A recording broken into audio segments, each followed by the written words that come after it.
ಹೆಬ್ಬಳಲು Shri Chakramata YouTube channel ವೀಕ್ಷಕರಿಗೆ ನನ್ನ ಹೃತ್ಪೂರ್ವಕ ನಮಸ್ಕಾರಗಳು. ಸುಭಾಷಿತ: ಮೋಸ ಮಾಡಿದ್ದಾರೆ ಎಂದು ದ್ವೇಷ ಪ್ರತೀಕಾರ ತೀರಿಸಿಕೊಳ್ಳುವುದು ಬೇಡ. ಯಾಕೆಂದರೆ ನಾವು ಮೌನವಾಗಿರಬೇಕು. ಕೊಳೆತು ಹೋದ ಮಾವಿನಣ್ಣು ಏನಾಗುತ್ತೆ, ಮರದಲ್ಲಿ ಅದು ಇಟ್ಕೊಳ್ಳಲ್ಲ, ಏನಾಗುತ್ತೆ, ಅದರಷ್ಟು ಕದೆ ಬಿದ್ದೋಗುತ್ತೆ. ಅದಕ್ಕೆ ಆ ಕೊಳೆತದ್ದ ಇದನ್ನು ಯಾಕೆ ನಾವು ಮೆತ್ಕೋಬೇಕು ಅಲ್ವಾ? ಅದರಿಂದ ದ್ವೇಷ, ನಾವು ಮೋಸ ಮಾಡಿದವ್ರಿಗೆ ದ್ವೇಷ ತೀರಿಸ್ಕೊಳ್ಳೋದು ಬೇಡ, ಅದರಷ್ಟು ಕದೆ ಬಿದ್ದೋಗತ್ತೆ. ಗೊತ್ತಾಯ್ತಾ? ಆ ಮಸಿ ನಮಗೆ ಅಂಟ್ಕೊಳ್ಳೋದು ಬೇಡ. ಇವತ್ತು ದಿನ ಪಂಚಾಂಗಕ್ಕಿಂತ ಮುಂಚೆ ನಾವು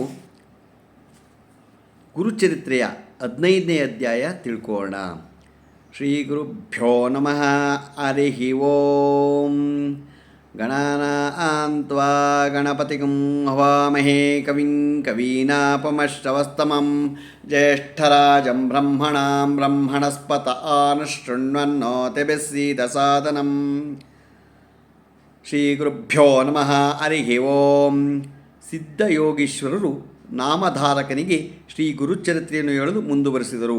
ಗುರುಗಳ ಮಹಿಮೆ ಎಲ್ಲ ಕಡೆ ಹೂವಿನ ಮರಿಮಳದಂತೆ ಹರಡಿತು. ಅವರ ಶಿಷ್ಯ ಪರಂಪರೆ ಬೆಳೆಯಿತು. ಆ ಶಿಷ್ಯರಲ್ಲಿ ಕೆಲವರು ಸ್ವಾರ್ಥಿಗಳು, ಐಹಿಕ ಬಯಕೆಯುಳ್ಳವರು ನುಸುಳಿದರು.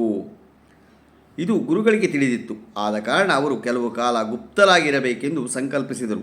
ಆಗ ಡಾಂಬಿಕ ಶಿಷ್ಯರು ದೂರವಾಗಿ ಕೇವಲ ಸಚ್ಚಾರಿತ್ರವುಳ್ಳವರು ಮಾತ್ರ ಅವರ ಜೊತೆ ಉಳಿದರು.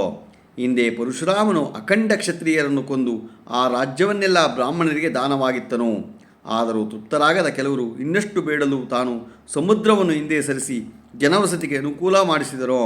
ಹೀಗೆ ಆಶೆಯು ಬಹಳ ಕೆಟ್ಟದ್ದಲ್ಲವೇ?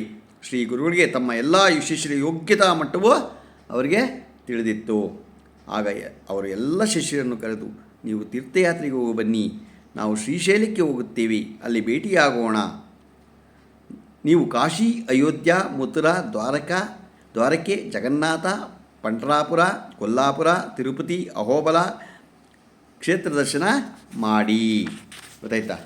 ಆಗ ಪುಣ್ಯ ಭಾಗಿಗಳಾಗಿ ಬನ್ನಿ ಎಂದು ಹೇಳಿ ಎಲ್ಲರನ್ನೂ ಕಳುಹಿಸಿ ಸಿದ್ಧಯೋಗಿಯನ್ನು ಮಾತ್ರ ತಮ್ಮೊಡನೆ ಇರಿಸಿಕೊಂಡು ವೈಜನಾಥ ಕ್ಷೇತ್ರದಲ್ಲಿ 1 ವರ್ಷ ನೆಲೆಸಿದ್ದರು ಎಂಬಲ್ಲಿಗೆ ಸರಳ ಶ್ರೀ ಗುರುಚರಿತ್ರೆಯ 15ನೇ ಅಧ್ಯಾಯ ಇಲ್ಲಿಗೆ ಸಂಪೂರ್ಣವಾಯಿತು. ದತ್ತ ಸ್ಥವರಾಜ ತಾಮ್ರಪರ್ಣಿ ಪ್ರಣೀತ ಚ ಗೋಮತಿ ತಾಪನಾಶಿನಿ ಏತತ್ಸರ್ವಂ ಕೃತಂ ತೇನ ದತ್ತ ಇತ್ಯಕ್ಷರದ್ವಹಂ ಅವಂತಿ ದ್ವಾರಕಾ ಮಾಯಾ ಮಲ್ಲಿನಾಥಾಸ್ಯ ದರ್ಶನಂ ಏತತ್ಸರ್ವಂ ಕೃತಂ ತೇನ ದತ್ತ ಇತ್ಯಕ್ಷರದ್ವಹಂ ನರ್ಮದಾ ಸಿಂಧು ಕಾವೇರಿ ಕೃಷ್ಣ ವೇಣ್ಯಾ ತಥೈವ ಚ ಏತತ್ಸರ್ವಂ ಕೃತಂ ತೇನ ದತ್ತ ಇತ್ಯಕ್ಷರದ್ವಹಂ. ಗೊತ್ತಾಯ್ತಾ? ಇವತ್ತು ನಾವು 15ನೇ ಅಧ್ಯಾಯ ತಿಳ್ಕೊಂಡ್ವು. 16ನೇ ಅಧ್ಯಾಯವನ್ನು ನಾಳೆ ತಿಳ್ಕೊಳ್ಳೋಣ. ಈಗ ದಿನಪಂಚಾಂಗವನ್ನು ತಿಳ್ಕೊಳ್ಳೋಣ. ದಿನಾಂಕ 22/11/2024 ಶುಕ್ರವಾರ, ಶ್ರೀ ಕ್ರೋಧಿನಾಮ ಸಂವತ್ಸರ, ದಕ್ಷಿಣಾಯನ, ಶರದೃತು, ಕಾರ್ತೀಕ ಮಾಸ, ಕೃಷ್ಣಪಕ್ಷ. ತಿಥಿ ಸಪ್ತಮಿ, ರಾತ್ರಿ 8:50. ನಕ್ಷತ್ರ ಆಶ್ಲೇಷ, ರಾತ್ರಿ 8:32. ಮಳೆ ಅನುರಾಧ, 1ನೇ ಪಾದ. ರಾಹುಕಾಲ 10:43ರಿಂದ 12:09 ತನಕ ಇದೆ. ಕುಳಿಕ ಕಾಲ 7:51ರಿಂದ 9:17 ತನಕ ಇದೆ. ಯಮಗಂಟ ಕಾಲ 3:02 4:28 ತನಕ ಇದೆ. ಇವತ್ತು ಯಾರು ಹುಟ್ಟು ಹಬ್ಬ ಆಚರಿಸ್ಕೊತಿದ್ರು, ಮದುವೆಯಾದ ದಂಪತಿಗಳು ವಾರ್ಷಿಕೋತ್ಸವ ಆಚರಿಸ್ಕೊತಿರೋರಿಗೆ ನಮ್ಮ ಹೆಬ್ಬಳಲು ಶ್ರೀಚಕ್ರಮಾತಾ ಯೂಟ್ಯೂಬ್ ಚಾನಲ್ ಕಡೆಯಿಂದ ಶುಭ ಕಾಮನೆಗಳನ್ನು ತಿಳಿಸ್ತೀವಿ. ದೇವರು ಅವರಿಗೆ ಆಯಸ್ಸು, ಆರೋಗ್ಯ, ಐಶ್ವರ್ಯ ಎಲ್ಲ ಕೊಟ್ಟು ಕಾಪಾಡಲಿ ಅಂತ ಕೇಳ್ಕೊತೀನಿ.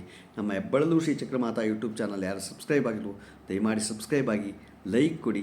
ಇದು ನಿಮ್ಮದೇ ಚಾನಲ್ ಆಗಿರೋದ್ರಿಂದ ನಮ್ಮ ಲಿಂಕನ್ನು ಬೇರೆ ಗ್ರೂಪ್ಗಳಿಗೆ ಫಾರ್ವರ್ಡ್ ಮಾಡಿ. ನಮಸ್ಕಾರಗಳು, ನಮಸ್ಕಾರಗಳು, ನಮಸ್ಕಾರಗಳು.